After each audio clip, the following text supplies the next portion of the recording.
And there we go. We just need to get this Instagram feed up. And there we go. I am Coach James. I'm the creator and lead instructor for All About Aerodynamics, which is a science program that uses Hot Wheels cars to teach kindergarten through 6th grade students about a range of science and physics related topics, including but not limited to friction, force, aerodynamics, drag, lift, Isaac Newton and his 3 laws of motion, kinetic energy, potential energy, elastic force, a whole range of topics. After we've covered all the science topics and conducted experiments to drive home those ideas, then and only then do I bring in about 400 different Hot Wheels cars, and each student has the opportunity to select a Hot Wheels car they think would be fastest in a series of races based on everything they've learned in the class. Once they have selected their cars, they weigh their cars, they test the speed of their cars, they check the year the car was manufactured, the materials the car is made from, all of the information that they can observe, they document that in a spreadsheet, and then all that's left to do is set up a 1/64th scale quarter-mile drag strip and race the cars and observe how their cars performed. Did their cars perform up to or below their expectations? And if they had the opportunity, would they select those same cars again, or would they make a different choice based on everything they observed? In the end, we have fun with Hot Wheels cars and we learn science. What could be better? If you would like more information about our science program, All About Aerodynamics, all you have to do is go to our website, aerodynamics.com, or you can follow us on Instagram at aerodynamics, and all the information you need there is in the bio, and you can contact me to talk about how to bring our program to your school or your organization or your special event. But this is not all about aerodynamics. This is all about Aerodynamics presents Wind Tunnel Wednesday. So on Wind Tunnel Wednesday, what we do is we have the Funtech Labs 1/64th scale wind tunnel, otherwise known as the Windsible. And we are able to put 1/64th scale cars in there, mostly Hot Wheels cars, sometimes Matchbox, and occasionally some other cars that are at that same scale. We can put those into the wind tunnel, turn it on, see how the air flows over, under, and around those cars, and then we get an idea about how much drag is going to impact those cars when they are racing on our track. Well, when do they race? Every Saturday morning at 11 a.m. Pacific, live on YouTube and Twitch, we have AtTheTrack.live, which is our live program where I introduce new cars into our fleet. I mentioned 400 cars that I bring to the students for them to choose from. In total, there are over 1,000. We're actually up to 1,019. There are 1,019 cars currently in the All About Aerodynamics AtTheTrack.live fleet. And what we do is add to that number. Every week I go into storage, pull out cars, crack those open. We do a little review. I take a photo. And then put the cars into the fleet. But since we already have the track set up and already have the cars, we have a little mini tournament to see which of the newer cars is, in fact, the fastest. And the car that comes out on top has the opportunity to become our fastest in fleet car. But wait, there's more. You have the opportunity to participate. All you have to do is go to AtTheTrack.live. You're going to have 3 options. The option that's most important is the option that says choose your car. If you select that option, you will be taken to this page. And on this page, all of the cars that are currently in the All About Aerodynamics AtTheTrack.live fleet are listed. They are numbered. They are ready for you to choose. All you have to do, is find the car that you think would be faster than the other cars that are introduced, and then you can take the number of that car. So let's say, I don't know, let's go 311 for some reason. You scroll through. There are 1,000 cars on this page, and then we have a second page we just started that has the next 19. So if you scroll through, car number 311, the Acura NSX. You can click on that, take a closer look at it, get an idea about the materials the car is made from the reflection there. So this looks to be a metal body on a plastic base. And if that's the car that you decide you want to go with, all you have to do is take the number, in this case 311. You drop that in the chat and I will pull that car, and just like that, you will be entered into the race. But that's on Saturday. If you do that today and you take 311 and you put that in the chat or any other number, I will pull the car and we will put it in the wind tunnel. And the thing that's good about putting the cars in the wind tunnel is usually you can pick two cars, and you put them in the wind tunnel and take a look and see how the air flows over, under, and around the car. Get an idea about how much drag the car is likely to face and how much that's likely to impact the car's performance. And then what you can do is make a more informed decision and get a car that's more likely to perform better on the track, because the better a car performs in the wind tunnel, it's not always exact, because we do have some fantasy cars with some very strange angles that are hard to kind of get a hold of. But for the most part, when we see a car with a very good aerodynamic profile in the wind tunnel, it usually means that there is a good chance, a pretty good chance, that that car is going to do well on the track, that it's going to perform well. So what you want is to take a look at that, make your decision. Once you make your decision, just drop that number in the chat and I will pull the car. But whichever car is chosen, whichever car's race on Saturday, whichever car comes out on top, will have the opportunity to face off against our fastest in fleet car, which is this one. It is the BlitzSpeeder. Once again, this car has had quite the run. If we were to figure out, hey Virgo, hey Roughshod, if we were to figure out have a mascot car, a car to kind of represent AtTheTrack.live, this would probably be it, because this car was very dominant for the last half of, I would say, 2024, and then into the last half of 2024. Then it came back, won again in 2025, before losing sometime around just going into summer, and maybe it went a little longer, and then we had a series of cars win, and different fastest in fleet cars. But last week, Christopher decided that he wanted to bring back the BlitzSpeeder, and that was the car he chose to race, and kind of know exactly what we're going to get. Even though the BlitzSpeeder's been beaten, this is the car he picked, and it went on to do what we kind of knew it would do, and ultimately it took the race and became our fastest in fleet car once again. And so this is the third, at least the third go round for the BlitzSpeeder as our fastest in fleet car and our champion. So the fastest in fleet car always goes into the wind tunnel first. And with the BlitzSpeeder, that is what we are going to do. This car is sort of the ultimate kind of wind tunnel car. It's got the absolute best aerodynamic profile of any car that we've ever seen in the wind tunnel. And you can just look at it right there from the profile and already tell what it's got going on there.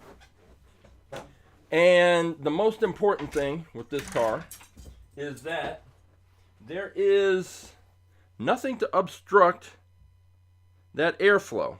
And so I've raised the car up. This will be the first time that this car has been raised up. We started putting that magnet in the center to just raise the car up. Before I was using these wheel stands.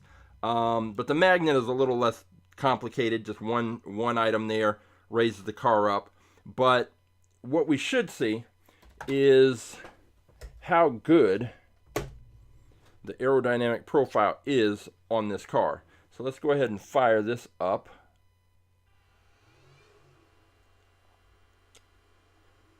Push it on up. And we're at our cruising speed of 67 miles per hour. And you can see with that second airstream how it is hitting right at the just above the nose of the car, just above the bumper, coming across that hood up to the windshield, the roof line, right back to that wing. And that is pretty much what you want to see. We're up to 94 miles per hour. I'm going to push this on up to 121 miles per hour. And this clean airflow that we're seeing, just following along the lines of the car, even though there is this separation here, it is not, the airflow is not being disrupted, which is what we'll see probably with some of the other cars that we put in here. And if I were to take out the magnet and just drop this car down, we would get an even better picture and idea. But let me go ahead and push this up.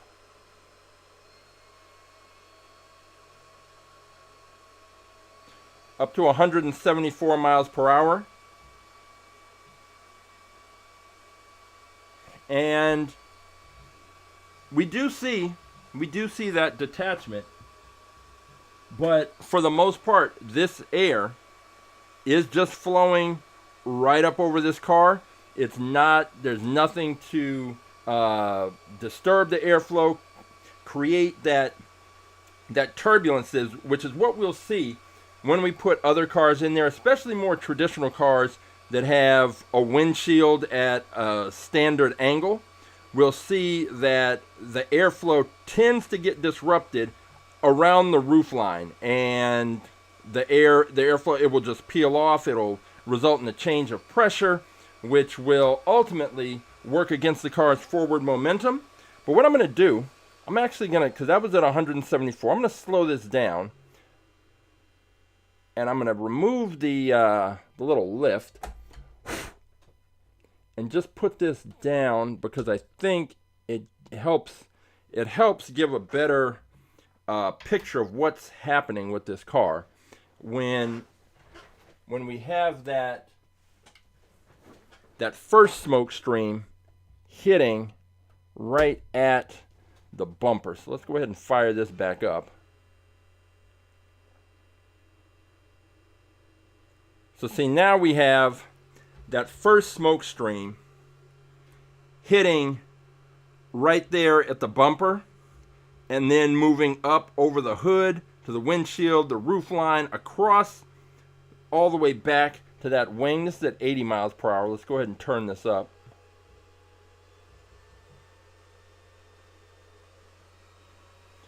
$134 miles per hour.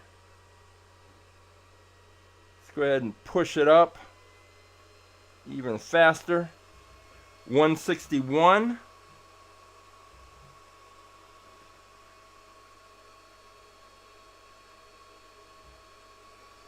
$174. So we're back to 174. And so that air is hitting right at that bumper. You see a little bit of turbulence right there. The air it's kind of building up and has to go under, over, and around. And it looks like most of the air is being directed over the top of the car, which is what you want. And then coming across, it's not really breaking away. There's some jitter. This airflow, it's a little jittery, but it is, for the most part, not breaking away from following the lines of the body. And so what we see with the BlitzSpeeder is drag does not have the same level of impact on this car's performance as it does on some others. Obviously, drag is going to play a role, but it is not going to be as detrimental to this car because of the aerodynamic profile. And that's what we get with the BlitzSpeeder. Let's see. Roughshod wants 137 and 278. 137 and 278. I will pull both of those cars. The BlitzSpeeder. Now, go ahead and wind this down. So that's ideal. That is the ideal sort of aerodynamic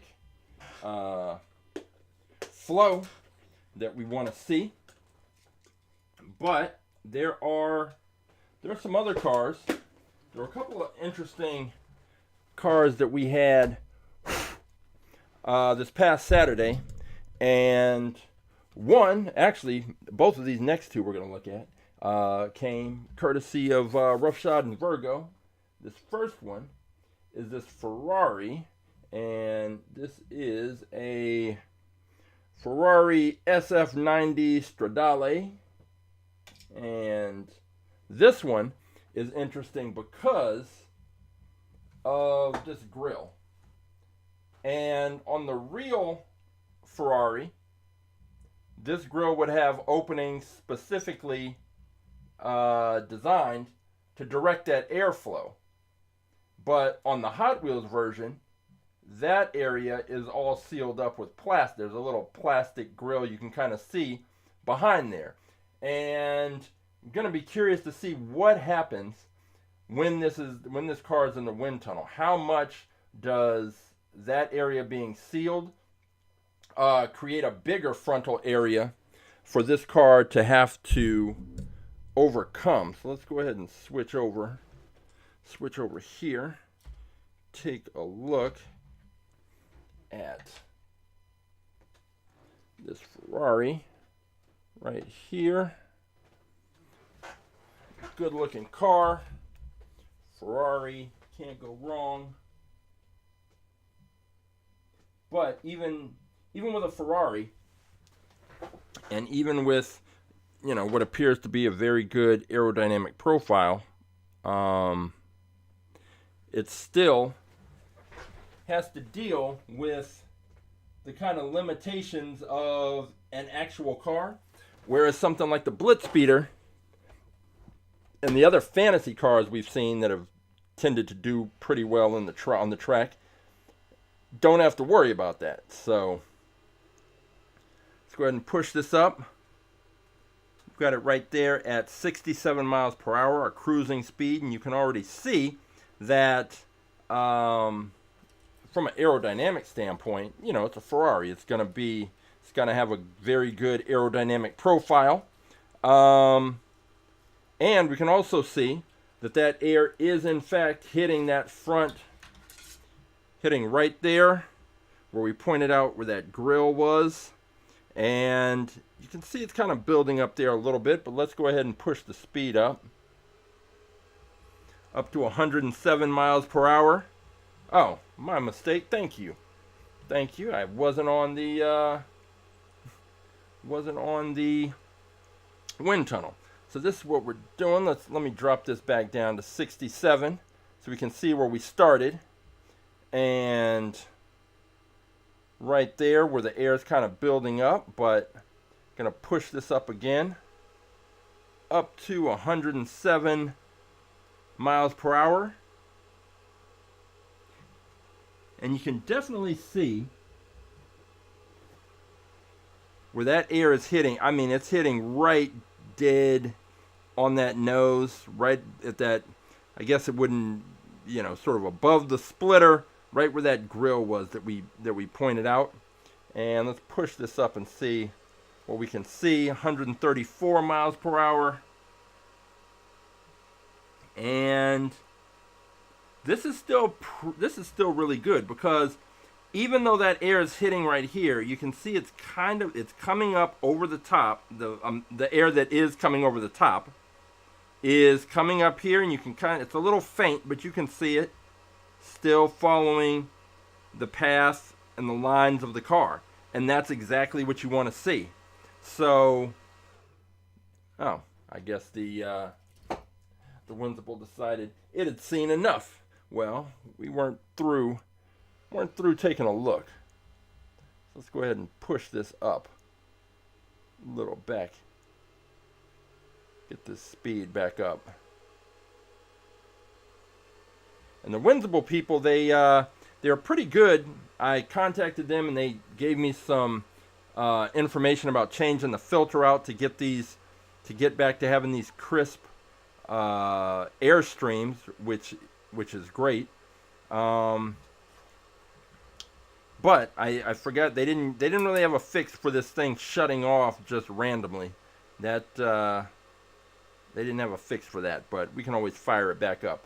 All right, so we're pushing this up to 161 miles per hour, and now we can really kind of see, because as objects move faster, drag becomes more of a factor as they move faster.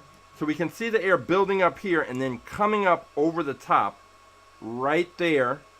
And it's very faint, but it's still following along the lines of the car, coming up top. And even after it hits this roof line, it does drop down, which is something that we don't always see. With a lot of cars, once that airflow gets to the roof line, about midway across the roof, it starts to break away and doesn't continue to follow the lines of the car.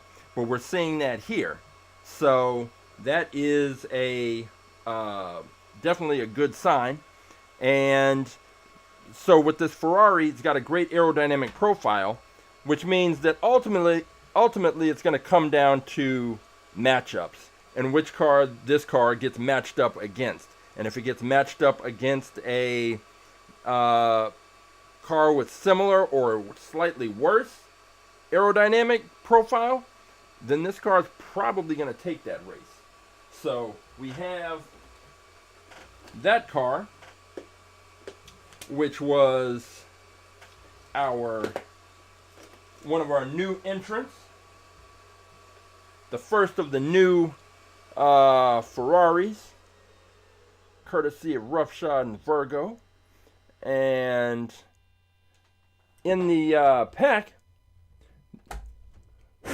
with this Ferrari, they also threw in a handful of these NASCAR cars. And this one was the Chevy Impala SS, and I believe this was the fastest of the NASCARs that we raced on Saturday. And we are going to put that one into the wind tunnel because it's interesting in that it's definitely got a more traditional style and shape and look, but because it is a NASCAR, it is definitely and this was the fastest of them. I want to see what this aerodynamic profile looks like, if it is different than the standard, because I'm pretty sure we have a regular just Hot Wheels Chevy Impala SS in the fleet, and it raced, but it didn't do anything that really made it all that interesting to look at in the future. Like nothing to suggest, oh, you got to pick this one later. No, that was not the case. So with this one, I need to put the second magnet in here. There we go.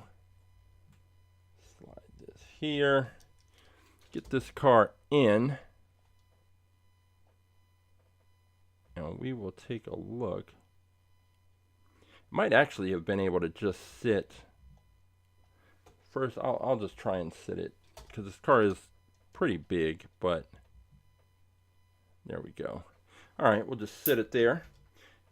And let me make sure it's straight. There is a line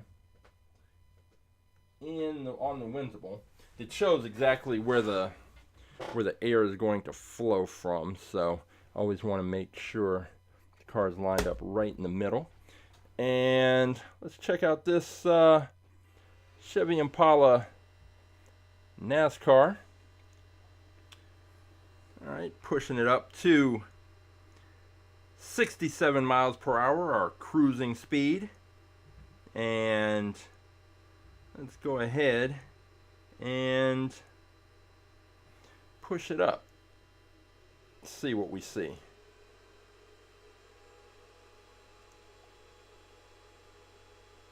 We are at 107 miles per hour with the NASCAR. And let's get that speed up.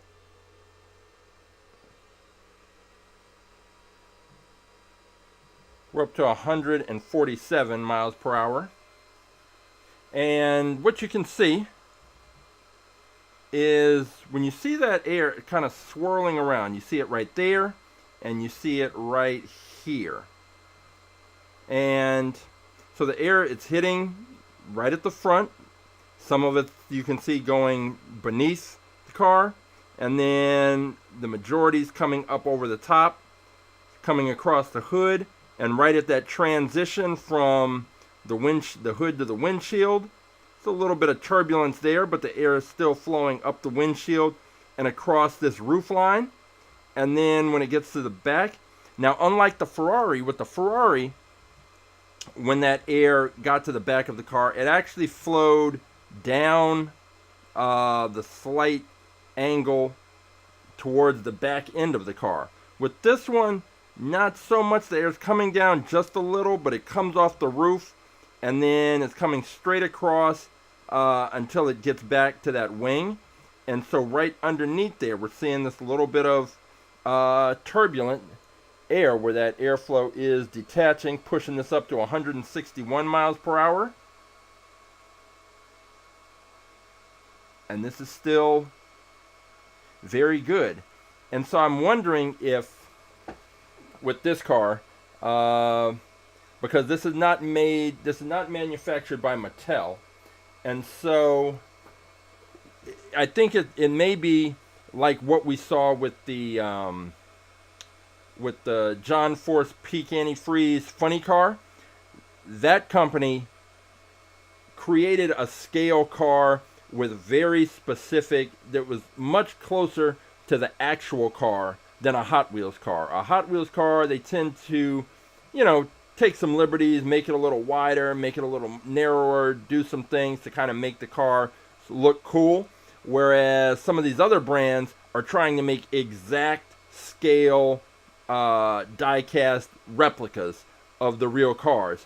And I think that when they do that, the aerodynamics are better because they're more closely aligned to the real cars. And with a NASCAR, I presume that like most race cars, the emphasis is on reducing drag, but also increasing downforce to keep the car's tires on the track. I know that's the case with F1 cars, Indy cars, but and with the funny cars and Top Fuel dragsters, they want to make sure those tires, they've got to stay on the ground. So this is the Chevy Impala SS NASCAR, and I am going to go and grab those other two cars that Roughshod was looking at, and then we'll take a look at those and see what we got.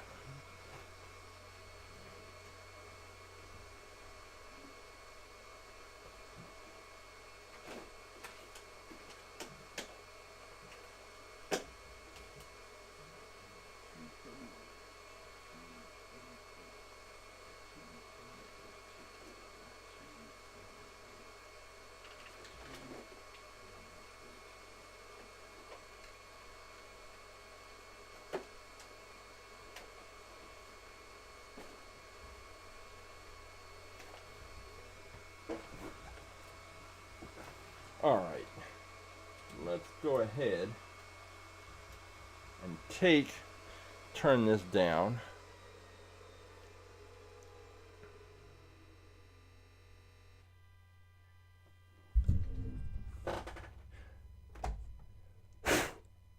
Yeah, the aerodynamics on that car, pretty good. And I didn't notice whether or not the, this is, so the window, this is open. It's got the little screen there. But for the most part, and then this side, the window is actually sealed up. So there's plastic covering the window here. There's windows all around. It's only on the driver's side that there's an opening there. So I'm not sure how much that comes into play, but we'll see if any of those cars get picked again. If you want to see how they did, that car and the others, all you have to do is go to our YouTube channel, look at the live tab, scroll down, and you will see that. But here's the other car that Roughshot's considering, or one of the cars. This is the Porsche Panamera Turbo SE Hybrid Sport Turismo. I'll just go ahead and refer to it as the Porsche sort of sport station wagon. It's pretty interesting. It's like they just took a regular Porsche and stretched it out and threw on a hatchback, and here we go. So this is an interesting pick. So let's go ahead and check out the aerodynamics of this car.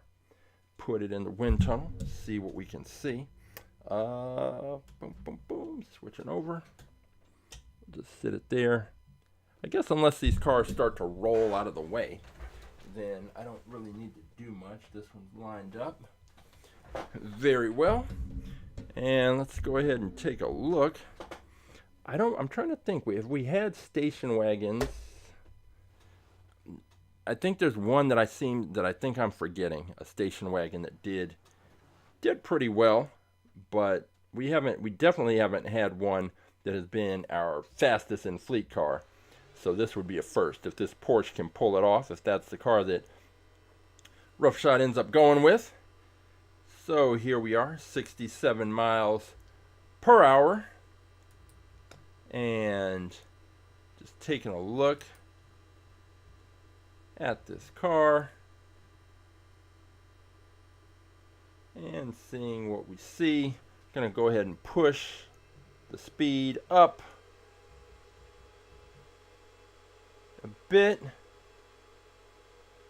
And I think what's interesting, this is at 107 miles per hour, is that typically we see the airflow come off the back of these cars and either continue straight, or we just see a lot of turbulence. I think this is the first one where we've seen the airflow actually pull down and sort of drop off, like with this kind of waterfall effect almost.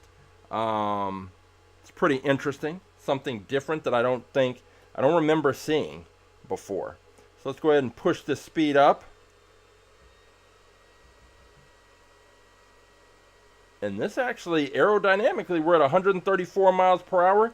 This looks good.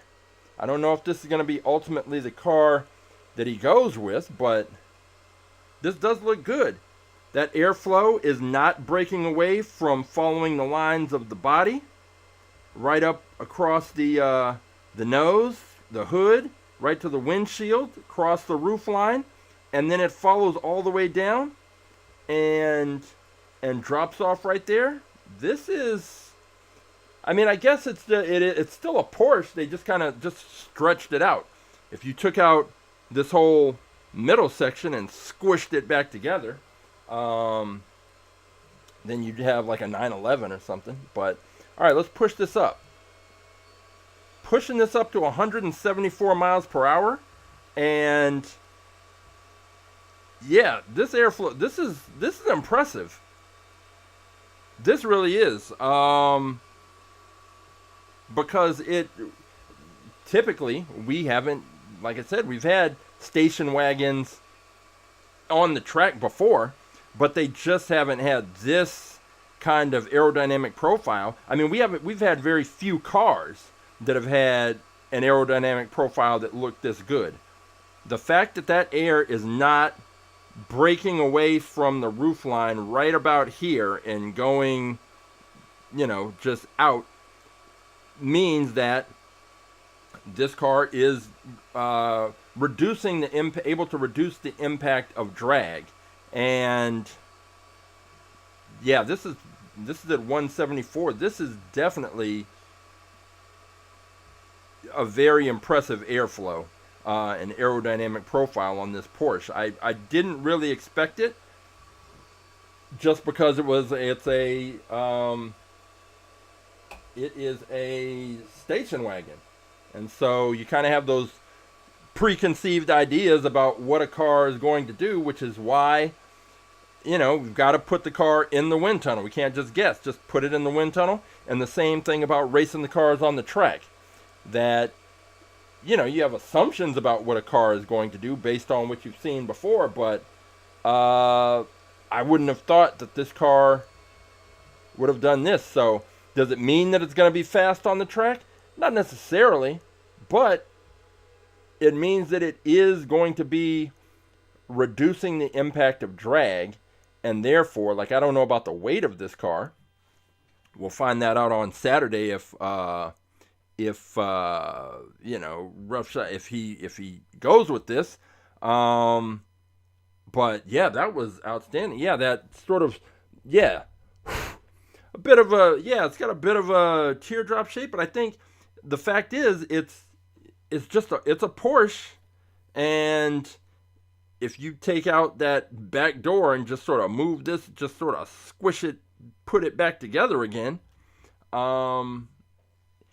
if this wasn't a station wagon Porsche, I don't think we would be surprised that it had a great aerodynamic profile. I think the fact that if it was like a sports racing Porsche, but if the fact that it's this one, I mean, that's impressive. I'm going to have to mark that down, because if I show students example of cars that have really great aerodynamic profiles, this is definitely going to be one of them. Now, yeah, your other pick is crazy. We went from this to this. This is the other car that he's considering. I don't even remember what is this. I don't even remember what this one's called. The Bot Wheels. Oh, Hot Wheel. This is Bot Wheels. And it is, I don't know what it is. Some kind of sci-fi, maybe it's supposed to be a robot.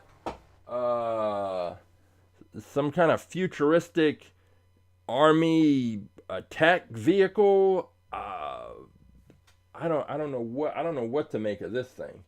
This has never been picked. And if roughshod, if you don't pick it, it will probably never be picked. It's got the off-road wheels, and we had the Hot Wheels roll cage car that was our fastest in fleet car for a few weeks there. It had off-road tires and it was fast, but this one is just, I don't know even what to make of this. So let's go ahead and put it in the wind tunnel and see what on earth is going on with this thing.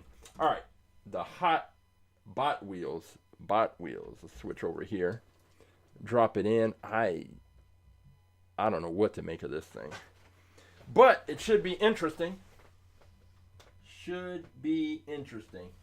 All right, we are going to go from something with an extremely good aerodynamic profile. Let me see if I can adjust the camera there. To this, the Bot Wheels. What on earth is going to happen here? Rolled forward just a little bit. Actually, let me move it back. See if I can move it. Yeah, see, this is why I end up putting the magnet in there to keep these cars in place. I expect it might roll up just a little when I snap this shut. All right, it did not. And here we go. Let's fire this up. 67 miles per hour. What is going on with the bot wheels? We've got it at a low speed. The air is hitting that, so it does have that. It's almost like a guard right at the front, and so you can see the air is hitting that and then pushing the air from this first stream, hitting that and then pushing underneath the car. Some of it is coming up, but it's definitely building up in that front area, and then it's coming up over the top. Let's go ahead and push up the speed and see, because at low speeds we're not really worried about aerodynamics all that much.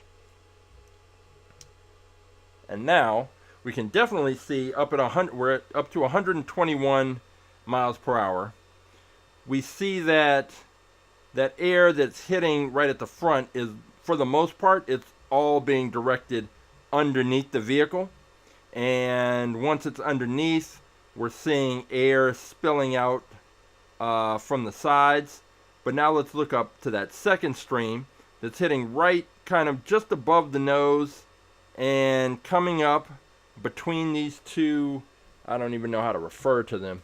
So you can see there that the air is definitely, it's flowing between these 2 points, between these things. So it's really, we're just talking about and worried about what's happening in this area. And let's see, we can see the air coming up, and once it gets to that point, it's definitely not following much of anything. It's just hitting what, I don't know if this is supposed to be the engine or the driver's compartment, whatever this is. It's hitting this and then kind of breaking off and fluttering around and coming around the sides, and by the time it gets back here, it's pretty much just a mess. This third airstream is coming up and doesn't really interact much with the vehicle. It's kind of pushed up a little bit until it hits this part, this little raised up part in the back. I don't know if that's supposed to be a cannon or some kind of weapon or something. Maybe it's storage, maybe it's fuel tanks. I don't know what it is, but whatever it is, oh, I guess here goes the Windsible deciding it's had enough. But I'm not done. Push this up a little bit. So I mean, this is definitely a wild pick. I kind of have my guess as to which way that Rough Shot will probably go, because I don't know that this is really gonna get it. I mean, it'll be interesting just to see what happens, but it's just, there's nothing about this that's aerodynamically sound. We're up to 147 miles per hour. I'm trying to get it's hard to get these angles because sometimes the airflow is so faint that it's tough to see, but you can kind of see it spilling out from below the car and just coming out around the wheels. Yeah, this is not likely to be a car that breaks any of the sort of bad ideas that, well, put it like this: the Hot Wheels roll cage had these off-road tires, and it sort of raised up and elevated the name. Like, okay, you can't just dismiss a car because of the off-road tires. But usually cars with these off-road tires are something like this. They're these kind of big truck, van, vehicles, whatever this thing is. And they pretty much have poor aerodynamic profiles, and they slow down on the track and get beaten. So it looks like it was cool to have this in the wind tunnel, but it looks like Roughshod is going to be sticking with the Porsche, and I'm glad that's the case, because I am very curious to see how that car performs on the track. That aerodynamic profile, like that was easily right up there with the BlitzSpeeder. That was up there with the best that we have seen.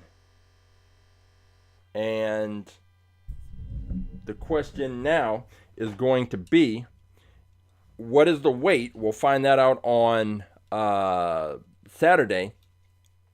And is the car fast? We know the aerodynamic profile is great. And if a car has a great aerodynamic profile, that's a huge part of the battle, because you've got to reduce drag. Our track, if you haven't seen it before, is a flat drag track. It's just over 20 feet, which is makes it a 1/64th scale quarter-mile drag strip. And with that being the case, it is not the rules of gravity track racing just don't apply to our track. It is a whole other situation. You want cars to reduce drag. You want cars that aren't too heavy. Although we saw with that, with this John Force, with this funny car here, this thing weighs 54 grams and was fast. So if you have a really good, an amazing aerodynamic profile, then your weight isn't so much going to be an issue. So if that station wagon Porsche, what is it? It's got that long name. The Porsche Panamera Turbo SE Hybrid Sport Turismo. If this car can just not, even if it is a little heavier than some of the other cars, that aerodynamic profile should kind of balance out whatever issues. Plus the back end. Let's go ahead and put this up here. Take a closer look. Plus that the back end, good, solid. Should have a lot of surface area pressed up against the launching block. It's not a narrow car. It's pretty standard. I don't think it's not wide by any means. And sometimes wider is better with these cars so that they don't bounce around the track. But I would think with that aerodynamic profile, it's going to be reducing the impact of drag. It's got a more or less flat back end that's going to press up against the launching block, so it should get a good launch. And with those two things, there's no reason to think that this car shouldn't really perform well. So I'm going to be interested to see. Yeah, it's a mouthful. I'm going to be interested to see what this car can do on Saturday. And we will be here racing these cars. We're going to have this Porsche on the track. We're going to see what it can do and if it can challenge and take down the BlitzSpeeder. The only car, there's a few cars because the BlitzSpeeder's lost. We know that the Dogfighter has beaten the BlitzSpeeder. We know that the Gazella R has beaten the BlitzSpeeder. And I think it was that Mercedes-Benz 500e that beat the BlitzSpeeder. So we have cars that have beaten the BlitzSpeeder. Can we find another one? Is this Porsche going to be one? It could be the Porsche. It could be another car that I pull out of storage. It could be a car that a viewer picks. Again, if you want to participate, all you have to do is go to AtTheTrack.live, select the choose your car option. You'll be taken to the page. There are 1,019 cars in the fleet, and we are going to be adding to that number. So if you want to join us 11 a.m. Pacific on YouTube and Twitch live. You can always watch afterwards on YouTube, which I know is what most people do. And there are time codes, so you can just jump to whichever part of the episode you want. You just want to see the races, just want to see a specific review. All that is there and is an option for you to choose. So we will be here on Saturday. So for all about aerodynamics, for At the Track Live, and for Wind Tunnel Wednesday, I am Coach James, and until next time, I will see you at the races.